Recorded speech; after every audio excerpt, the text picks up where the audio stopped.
Video में मैं आपको ये बताने वाली हूँ कि जब भी कभी आप अक्ल की दांत निकलवाते हैं तो कुछ न कुछ समस्याओं का सामना जो है वो करना पड़ता है, क्योंकि ये अक्ल की दांत जो होती है वो बाकी दांतों की अपेक्षा थोड़ी डिफ़िकल्ट होती है, थोड़ी कॉम्प्लिकेटेड होती है। कभी भी ये सीधा नहीं होती है। बहुत रेयर ही ऐसे लोग होते हैं जिनके की अक्ल की दांतें मतलब थर्ड मोलर जो है ऊपर का हो चाहे नीचे का हो वो सीधा होता है, वरना वो इम्पैक्टेड होता है, चाहे वो हॉरिजॉन्टली इम्पैक्टेड हो, वर्टिकल इम्पैक्टेड हो। अक्ल की दांत निकलवाने के बाद कौन कौन सी समस्याओं का सामना करना पड़ता है, आज के वीडियो में मैं आपको यही बताने वाली हूँ। वीडियो को अंत तक देखिएगा, काफ़ी इन्फॉर्मेटिव है। अगर मन में कोई भी क्वेश्चन हो, कोई भी डाउट हो तो कमेंट जरूर कीजिएगा, बहुत जल्द उसका आंसर मिलेगा। हेलो दोस्तों, कैसे हैं आप सब। मैं आपकी डॉक्टर ज्योति पांडे। जब भी कभी आप अक्ल की दांत निकलवाते हैं या फिर निकलवाने वाले हैं तो ये वीडियो काफ़ी आपके लिए फ़ायदेमंद रहेगा, क्योंकि जब भी आप ये लास्ट वाले जो मोलर होते हैं, चाहे वो ऊपर का मोलर हो या फिर नीचे का मोलर हो, जब भी आप उसका एक्सट्रैक्शन करवाते हैं मतलब उसको निकलवाते हैं तो ये जो है वो बाकी दांत की अपेक्षा थोड़ी सर्जिकली तरीके से निकलता है। सर्जिकली तरीके से निकलने का मतलब ये है कि इसको निकालने का जो तरीका होता है वो बाकी दांतों की अपेक्षा थोड़ा अलग हो जाता है। मतलब इसको पार्ट्स में तोड़ करके निकालना पड़ता है और आपको जो है वो थोड़ी सी कॉम्प्लिकेशंस बाकी दांतों की अपेक्षा ज़्यादा होती है। सबसे पहला कॉम्प्लिकेशंस ये होता है कि आपका जो मुंह का खुलना होता है वो कम होने लगता है। वो इस वजह से होता है क्योंकि जब भी आपका थर्ड मोलर निकलता है तो उसके आसपास की जो मसल्स होती हैं वो मसल्स जो होती है वो थोड़ी सी स्वेलन हो जाती है, उनमें इन्फ्लामेशन हो जाती है, उसमें खिंचाव होने लगता है, जिस वजह से मुंह जो है वो थोड़ा सा कम खुलने लगता है। कम खुलने के पीछे एक और वजह ये होता है कि जब भी लास्ट के दांत को निकाला जाता है तो चूंकि ये सर्जिकली रूप से निकाला जाता है, इसीलिए जो इसका स्पेस होता है निकालने के बाद वो थोड़ा ज़्यादा हो जाता है।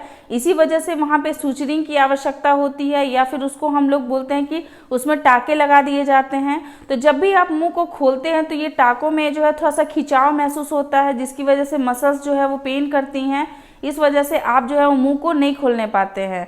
और जब भी आप मुंह को कम खोलेंगे तो आपका जो जबड़ा है वो उतने पे ही लॉक होने लगता है और इसीलिए मुंह का खुलना जो है वो कम होने लगता है। बट ये बिल्कुल नॉर्मल है, क्योंकि जैसे जैसे आपके दांत की हीलिंग जो है वो अच्छे से होने लगेगी वैसे वैसे आपका माउथ का ओपनिंग जो है वो भी ठीक तरीके से होने लगता है। सेकेंड कॉम्प्लिकेशन ये होता है कि जब भी आप ये लास्ट के दांत को निकलवाते हैं तो आपका जो है ये TMJ वाला जो एरिया है, मतलब ये ऊपर के जबड़े का एरिया, कान के पीछे का और ये गर्दन के पीछे का जो भाग होता है उसमें दर्द हो सकता है। ये दर्द जो है वो 3 से 4 दिन तक हो सकता है, तो ये भी बिल्कुल नॉर्मल है। वो भी जो है वो बस इस वजह से होता है क्योंकि जब भी आपका ये दांत निकाला जाता है तो बहुत लंबे समय तक आपके मुंह को खोलने की आवश्यकता होती है। इसी वजह से मसल्स जो हैं वो काफ़ी इडिमेटस हो जाती हैं, उनमें स्टिफनेस हो जाती है। यही वजह होता है कि आपको पेन होता है। तो जब भी कभी आप थर्ड मोलर का एक्सट्रैक्शन कराते हैं और थोड़ी बहुत अगर आपको पेन हो रही है तो ये बहुत नॉर्मल है, इसमें आपको बहुत ज़्यादा टेंशन लेने की आवश्यकता नहीं है। थर्ड प्रॉब्लम ये होती है तो आपको गाल के बाहर की तरफ जो है वो हल्का सूजन जो है वो दिख सकता है, ये भी बिल्कुल नॉर्मल होता है। ये स्वेलिंग जब भी कभी ऐसी होती है तो आपको बर्फ से जो है या ठंडे तौलिया से इसकी सिकाई करनी चाहिए, इससे आपका सूजन जो है वो काफ़ी हद तक कम होने लगता है। ऐसे आपके डॉक्टर भी इसको बताते हैं कि आपको ये वाली परहेज करनी होती है। और इस एरिया को जो है जिधर भी आप दांत निकलवाए हैं उधर आपको बहुत ज़्यादा इसको दबाना नहीं होता है।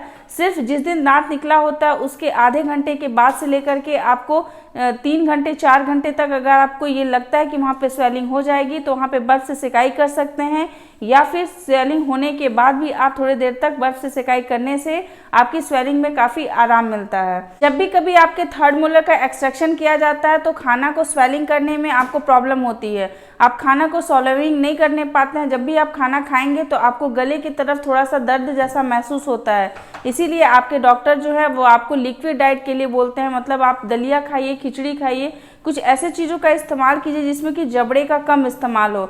जैसे ही 2 से 4 दिन हो जाते हैं, जब आपकी हीलिंग अच्छे से होने लगती है तो फिर आप आराम से अपने घर का बना हुआ खाना खाइए जिसको कि कम इफर्ट लगे चबाने के लिए। इसमें हीलिंग में भी प्रॉब्लम नहीं होगी, आप अपने खाने को पूरी तरीके से एंजॉय कर सकते हैं।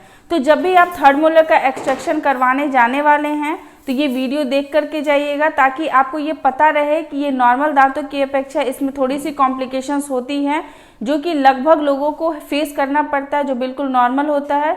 ये सारी कॉम्प्लिकेशन सिर्फ 2 या 4 दिनों के लिए होती हैं, उसके बाद ये बिल्कुल नॉर्मल हो जाता है। इसमें सबसे इम्पॉर्टेंट बात ये होती है कि जैसे कि आप नॉर्मल कोई भी दांत का एक्सट्रैक्शन करवाते हैं तो इसकी हीलिंग जो होती है वो लगभग 1 महीने मतलब 28 से लेकर के 35 दिन के बीच में हो जाती है। बट सर्जिकली अगर आप अपना थर्ड मोलर एक्सट्रैक्ट करवाए हैं तो उसकी हीलिंग में 1.5 महीने से लेकर के 2 महीने तक का समय लग जाता है। आप बिल्कुल भी घबराइए मत। आप अपने डॉक्टर के द्वारा सजेस्ट किए गए गुनगुने पानी में नमक मिला करके काफ़ी बार इसका कुल्ला किया करें दिन में, ताकि आपके घाव जो हैं वो जल्दी भरे।